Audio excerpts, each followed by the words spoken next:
સુરત શહેરમાં છેલ્લા ઘણા સમયથી બોગસ પત્રકારોને લઈને જિલ્લા કલેક્ટરને રજૂઆત કરવામાં આવી રહી છે।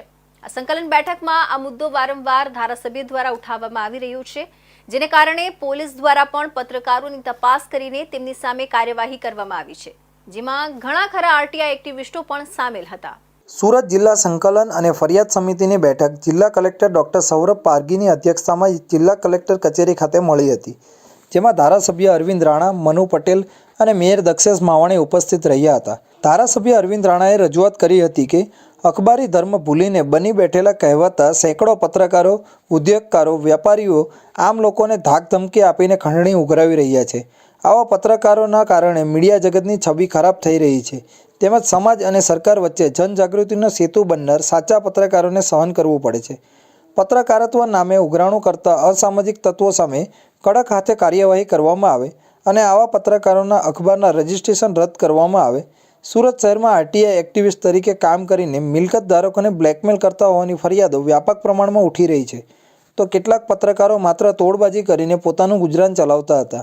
આરટીઆઈ એક્ટિવિસ્ટો મિલકતોના ફોટા પાડીને આરટીઆઈ હેઠળ માહિતી એકત્રિત કરતા હતા અને ત્યારબાદ મિલકતદારને હેરાન કરતા હતા।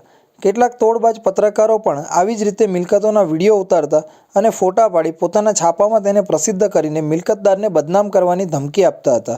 આ બાબતે અલગ અલગ ઝોનમાં પોલીસ દ્વારા મળેલી ફરિયાદના આધારે તોડબાજ પત્રકાર અને એક્ટિવિસ્ટો સામે ફરિયાદ નોંધાઈ છે।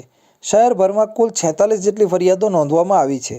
સામાન્ય લોકોને સરકારની કોઈ પણ પ્રકારની માહિતી મેળવવી હોય તો તેના માટે એક અક્ષીર અને રામબાણ એક ઈલાજ જેવું હતું કે કોઈ પણ સરકારી અધિકારીઓની કોઈ પણ ખોટી વહીવટની કોઈ તકલીફ હોય તો તેના માટે પણ આ આરટીઆઈ એક્ટ હેઠળ માહિતી મેળવવાનો સામાન્ય નાગરિકને અધિકાર છે।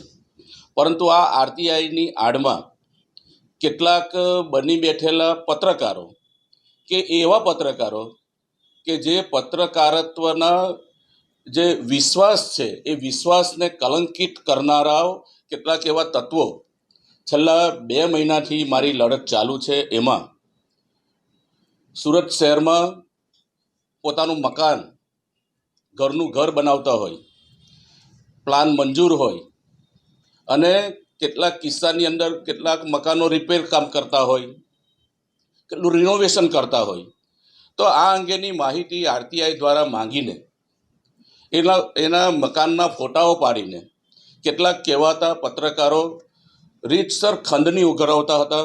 સુરતના પૂર્વ વિધાનસભા બેઠકના ધારાસભ્ય અરવિંદ રાણાએ જણાવ્યું કે સંકલન બેઠકમાં આરટીઆઈનો દુરુપયોગ થતો હોવાની કલેક્ટર સમક્ષ રજૂઆત કરવામાં આવી હતી, જેમાં અનેક તત્વોની સામે થયેલી ફરિયાદોને કલેક્ટર સમક્ષ મૂકી હતી। તેમજ સુરત પોલીસ દ્વારા ખૂબ સારી રીતે કામગીરી કરવામાં આવી છે અને આરટીઆઈ એક્ટિવિસ્ટો સામે પગલાં પણ લેવામાં આવ્યા છે।